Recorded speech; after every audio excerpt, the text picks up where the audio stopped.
a character or virtues of a servant leader would be something like trust and caring, I think.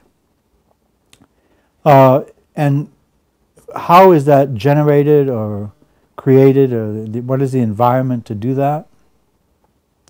And I just toy with these ideas. It's not a statement of what I think is fact or something.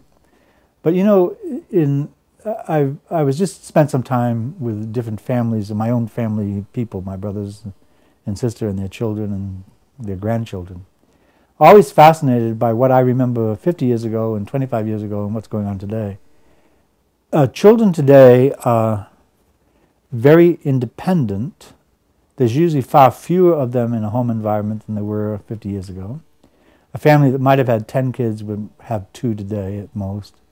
The children were, in some sense, provided for in the past, at least with food and sleep and care and love of parents, but never to the extent of what's given to them today.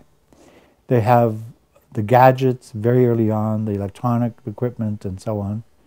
They're forced to a socialization very early on, either in daycare centers or early primary schools or whatever it is.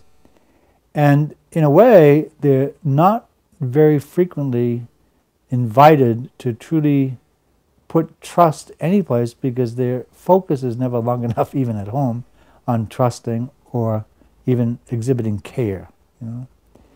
And it seems to me that the home is the best place still, to learn the rudiments of trust and caring for others.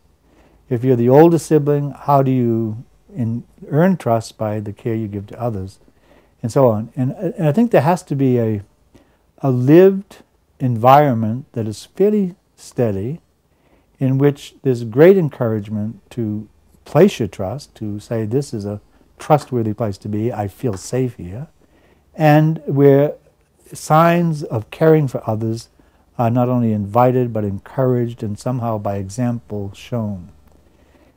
We get that randomly in schools maybe today, or in playgrounds, or in workplaces sometimes, but everything is measured against the amount of time I lose at work or someplace else, whereas genuine care, genuine trust is free.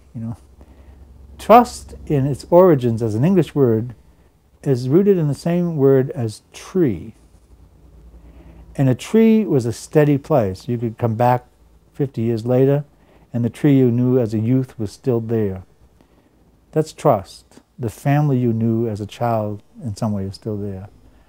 It's not that experience so much anymore. Care was induced by a genuine love of people who were close to you, and learning, even at table, the manners of sharing, or with toys, the manner of sharing. Is there enough of that today? I don't know. Is there another professional school or a place to go to polish this up? I don't know. I think without the base experience in early childhood, it's not going to develop very easily in a other workplace or any place else.